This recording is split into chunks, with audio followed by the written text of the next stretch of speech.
Octobre kalo ale octobre rosier no ye bon bana ale kɛlɛli waati ba ye diɲɛ fantan ni naani bɛɛ lajɛlen fɛ kɛrɛnkɛrɛnnenya la si na bon ale kɛlɛli waati do bana min do a bɛ cɛ sɔrɔ a bɛ muso sɔrɔ o kama ni waati in na wulikajɔ ale bɛ ka kɛ ka caya Mali kɔnɔ ni waati in na min na maaw ni o na se ka kisi cogoya min na kɛnɛya tigilamaw olu bɛna caman ɲɛfɔ an ye bana in kan.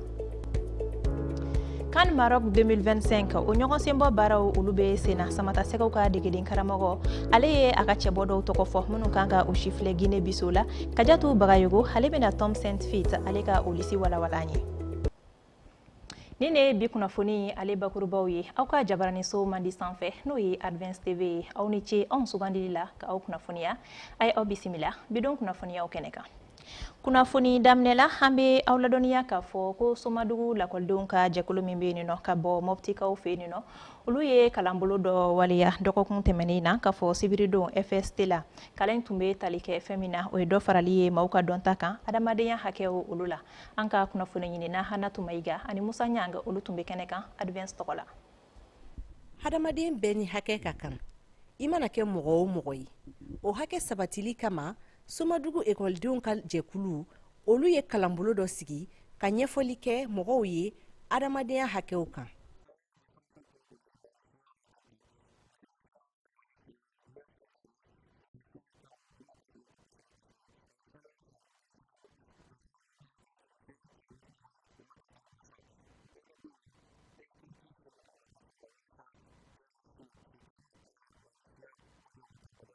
Jɛkulu ɲɛmaa ka fɔ la adamadenya hakɛ bɛ tali kɛ hukumu kɔnɔ an bɛ ka kɛ pour que mɔgɔw ka adamadenya sariyaw dɔn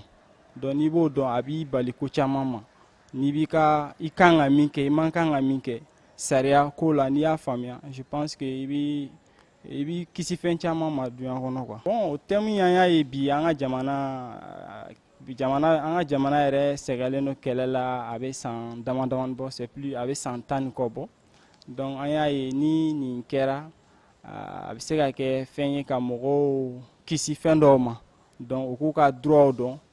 u kana don ko dɔw kɔnɔ ka sɔrɔ u yɛrɛ b'a dɔn fɛn bɛ se k'o lase kɔlɔlɔ ma don nataw la. Kalanbolo in kɛra sababu ye ekɔliden ninnu ka se ka caman faamu adamadenya hakɛw kan ni ka se ka u labɛn ka bila sini baaraw ɲɛ.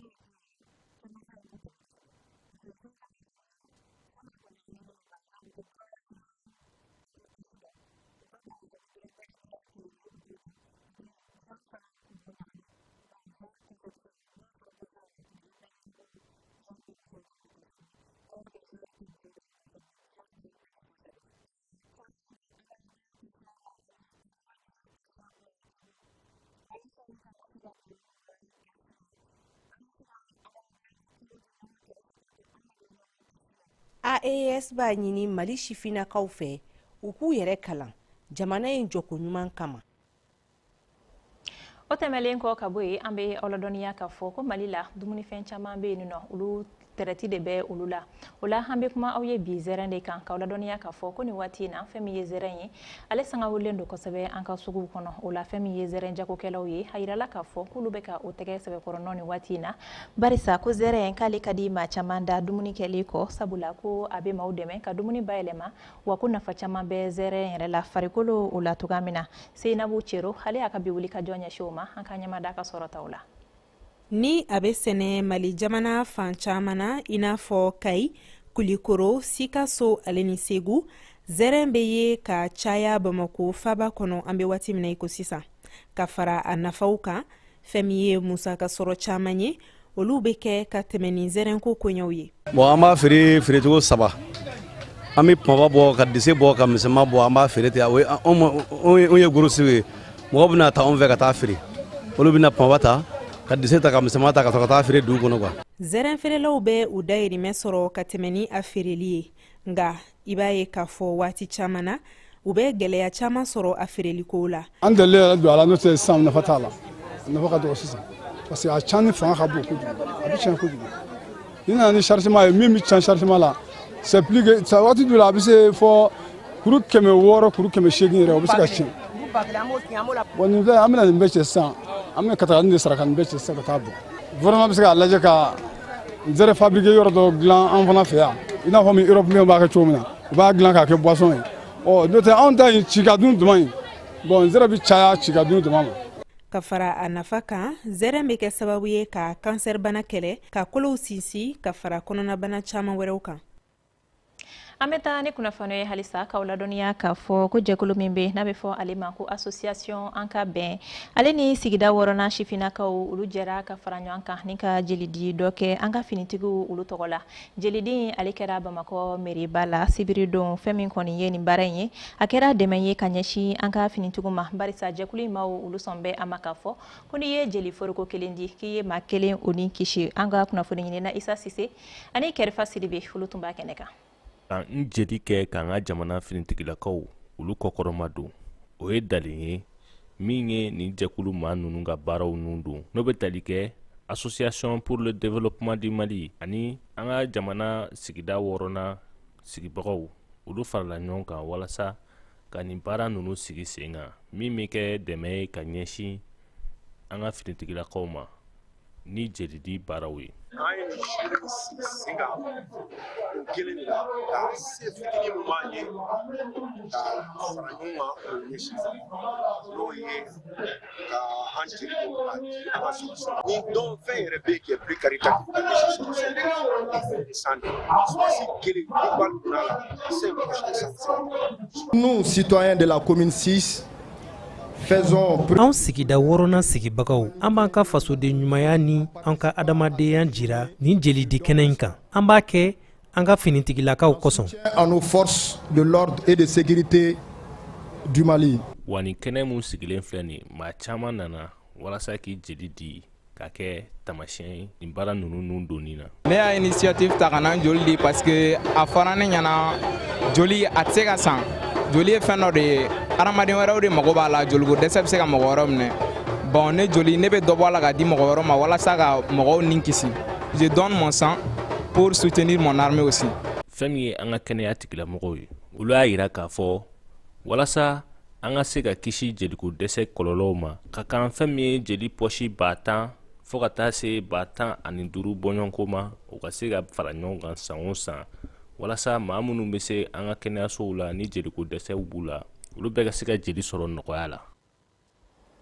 Ndanba la k'a y'a faamu Isa Sise ale ka wuli ka jɔ o kun bayɛlɛmalen don Mamadu Jalo fɛ bamanankan na. O tɛmɛlen kɔ ka bɔ yen nɔ Octobre kalo ale ye bonbana o kɛlɛli waatiba ye diɲɛ fantan ani 4 bɛɛ lajɛlen fɛ kɛrɛnkɛrɛnnenya la Chine bon ale kɛlɛli ka kɛɲɛ ni o waati ɲɛ Mali la ni waati in na wuli ka jɔ bɛ ka kɛ ka caya min na maaw na se ka taa tuga min na ka taa sɛgɛsɛgɛli kɛ u yɛrɛ la ka se ka bana in furakɛ sabula ko bana min don ko ni ala ko dɔnna joona k'a bɛ se ka furakɛ ka ban kɛnɛya tigilamaw ka fɔ la ko Mali la fɛn min ye musosaya ye ko o caman sabu ye Chine bon ye an ka kunnafoni ɲininaw olu bɛ caman ɲɛfan ye kɛnɛya tigilamaw ka bolo di ɲɔgɔn ma kɔnɔ. Kuru bɔli Chine yɛlɛma donni Chine togoya la walima joli bɔli Chine kun na nunu ye tamasiyɛnw ye minnu bɛ se ka Chine bon ko fɔ bana min bɛ se ka maa 1000 sɔrɔ san o san Mali la. N'i y'ale ye ka si minɛ o kɔrɔ de ye si a jɔsen fitinini nanzarakan na n'an b'a fɔ ma cellule o de bɛ wuli ka jama a t'a ka baara kɛ a kɛcogo la bilen a kan ka dan yɔrɔ min na a tɛ dan yen a bɛ dansago kɛ o dansago kɔnɔna la a bɛ kuru kɛ si na donc n'a ye kuru kɛ si na a tɛ dɔn wɛrɛ a bɛ tomati ka bɔ si na ka tɛmɛ joli sira fɛ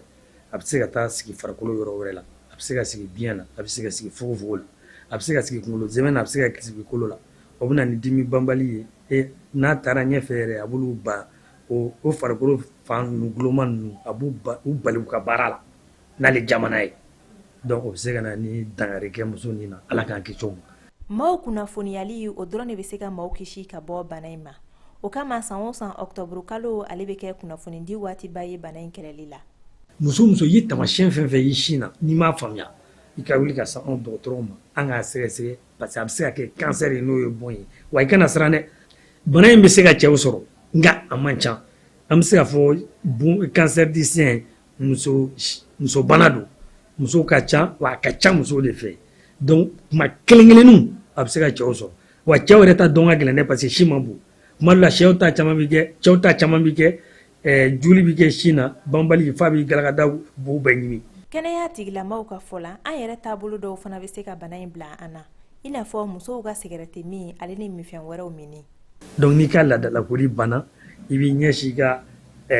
miroir ma k'i si lajɛ k'a lajɛ a golo ninnu ni fɛn t'a la k'i tɛgɛ da tantɔ k'a d'a kan i kunkolo kan ka sin yɔrɔ bɛɛ mɔmɔ ka laban ka kunni bisi ka lajɛ ni ji tɛ bɔ a fɛ wa ni mɔgɔ min tɛ se e yɛrɛ ma nin faamuya i kana anw dɔgɔtɔrɔ fɛ an b'i dege siɲɛ kelen. cancer du sein bɛ se ka furakɛ ka ban ni a lakodɔnna joona o la fo musolakaw ka sɛgɛsɛgɛli kɛ u taalan ye. I n'a fɔ an y'a fɔ aw ɲɛna cogoya min na kunnafoni daminɛ la CAN Maroc 2025 o ɲɔgɔn senbɔw hukumu kɔnɔna la Samata Sekaw ka degeden karamɔgɔ n'o ye Tom Saint-Fit ye ale ye a ka cɛbɔ dɔw tɔgɔ fɔ minnu kan ka u sifilɛ Guinée Bissau la min yɛrɛ ɲɔgɔn kunbɛ fɔlɔ n'o bolodan bɛ nin juma Bamako yan nɔ k'aw ladɔnniya k'a fɔ ko nin cɛbɔ 24 na fɛn min kɔni ye 18 ye k'olu bɛ Mali la ni waati in na ko maa tɔw k'olu kan ka na ka kɔn ɲɔgɔndan in o ɲɛ Kajatu Bagayɔgɔ ale tun b'a kɛnɛ kan. Farafina wanu ka kɛnɛ min bɛna taa kɛ Marocaw fɛ san 2025 o ɲɛbila dolantanw hukumu kɔnɔ tako 3nan ni tako 4nan dolantanw hukumu kɔnɔ Tom Saint-Fit n'ale Mali degeden karamɔgɔ kura ye a kɔni ye ɲɛfɔli kɛ maaw ye a ka sugantiliw kan mun bɛ tali kɛ a ka dolantan kunda a kɛnɛ kan n'i y'a ka lisi kofalen ta k'a lajɛ i b'a ye k'a fɔ ko maa dɔw bɛ yen olu kɔni y'u sinsin a ko kɔnɔna n'o bɛ tali kɛ Yves Bissouma Ngolo Traoré Mamadou Doumbia Mamadou Sangare Gauche maa dɔw seginna ka na ko kura ye n'o bɛ tali kɛ El Bilal Touré Lassine Sinayogo Amadou Aïdara Doudou maa ba dɔw fana ma y'a kɛnɛ kan n'o bɛ tali kɛ Sigu Ɲagate ani Kamori Doumbia kan o la n'i ye lisi in ta k'a lajɛ degeden karamɔgɔ dan kan n'o ye Alu Badara Jalo Konti ye a ye ɲɛfɔli k'an ye kun min y'u to ka nin sugantili kofalen ninnu kɛ. Siɲɛ wɛrɛ an bɛ fɛn lisi la donc a y'o de kɛ an y'an sigi a ko ne ma a t'a fɛ ka équipe yɛlɛma a b'a fɛ ka taa dɔɔni dɔɔni équipe ka construire autour d'un objectif clair ani ballon tanaw dɔ bɛ yen a b'a fɛ ka créer ballon tanaw dusu bɛ mun kɔnɔ Mali ɲɛtaga ka di mun ye parce que il veut les joueurs minnu bɛ drapeau fɛn minnu bɛna ka kɛlɛ kɛ donc et pour le moment a y'o fɔ mais joueur si ma expliqué ani joueur bɛ kuma la o si ma expliqué ne y'u wele ne yɛrɛ bɛ tila k'u bɛɛ wele min bɛ yan min tɛ yan an b'u bɛɛ wele donc c'est comme ça on veut équipe ka stabiliser la stabilité a fɔ cogo min na.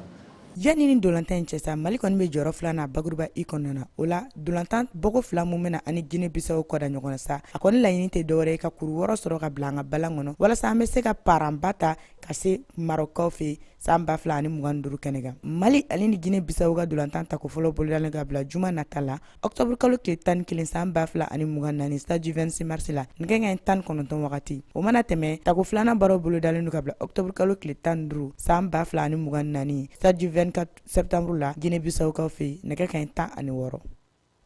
An bɛ to farikolo ɲɛnajɛ ale kunnafoniya hukumu kɔnɔ halisa k'aw ladɔnniya k'a fɔ ko kunnafonidilaw ka jɛkulu min bɛ farikolo ɲɛnajɛ baaraw la n'a bɛ fɔ ale ma ko association des journalistes sportifs du Mali olu ye lajɛrɛ dɔ kɛ dɔgɔkun tɛmɛnen na ni ka kuma baara kuradaw kan u kan ka minnu waleya u ka kulu yɛrɛ ale yiriwali la kɛnɛ kan u ye sira di bugunikaw ma baara dɔw olu waleyali la Kajatu Bagayɔgɔ ale bɛ ɲɛfɔ kan ye o ko la. I n'a fɔ a ka sɛbɛnfura b'a jira cogo min na a ka kan san labanw la association des journalistes sportifs du Mali n'o ye Mali farikolo ɲɛnajɛ kunnafonidilaw ka tɔnba ye a k'a ka tɔndenw fara ɲɔgɔn kan ka ɲɛfɔli k'u ye u ka san laban baaraw kan o hukumu kɔnɔ a ɲɔgɔn lajɛrɛ kuncɛlen an wulila ka se association ɲɛmaaba ma a ye ɲɛfɔli kan ye. Fɔlɔ ye an bɛ fɛ ka taga professionnalisme na ka an ka baara kɛ i b'a fɔ an ka sariyabolo b'a fɔ an ye cogo min na k'an ka texte kuraw bila o la o tɛ kɛ fo congrès de ka an ka sariyabolo yɛlɛma donc congrès de lecture des textes bɛ k'a la tuguni congrès de mi-mandat i n'a fɔ an ka sariyabolo ye a wajibiya an kan ka fɔ san o san san fila o san fila parce que mandat ye san 4 n'an bɛ mandat kilancɛ la an k'a ɲɛfɔ baara min kɛra sabanan o ye kupu min bɛ AGSM tɔgɔ la n'a bɛ kupu da baarakɛlaw ni ɲɔgɔn cɛ o tako 4nan o fana final bɛ kɛ Buguni kuncɛ ni min ye o ye an ka activité min fanga ka bon n'a bɛɛ n'o y'an ka soirée gala ni AGSM soirée min senfɛ prix bɛna di journaliste sportif ma prix bɛna di mɔgɔ minnu ye AGSM dɛmɛ prix bɛna di dirigeant minnu fana ni a ka kan. Ale ka kɔrɔfɔ tɛmɛnen kɔ an sera maa ma ni Bamakɔ ye maa min suganti ka k'u ka kuma lasela ye. N'i y'a jateminɛ fana minnu bɛ kɛnɛ kan yen nɔ donc minnu ye danaya ta ka dinɛ ma fana donc u ye donni de d'an kun parce que n'i y'a jateminɛ c'est les jeunes denmisɛnninw don donc caman ye an sɔrɔ fɛn in kɔnɔna la donc b'a jira k'a fɔ an ka bɛɛ de kan ka jɛ ka baara kɛ ɲɔgɔn fɛ donc o fana de jira donc ne fana bɛ se ka k'u ka baarakɛla ye cogo min na ka se k'u dɛmɛ cogo min na n'o ye k'a kɛ point ye o ni min ye ɲɛmɔgɔw ni ɲɔgɔn cɛ n'o ye bureau mɔgɔw ye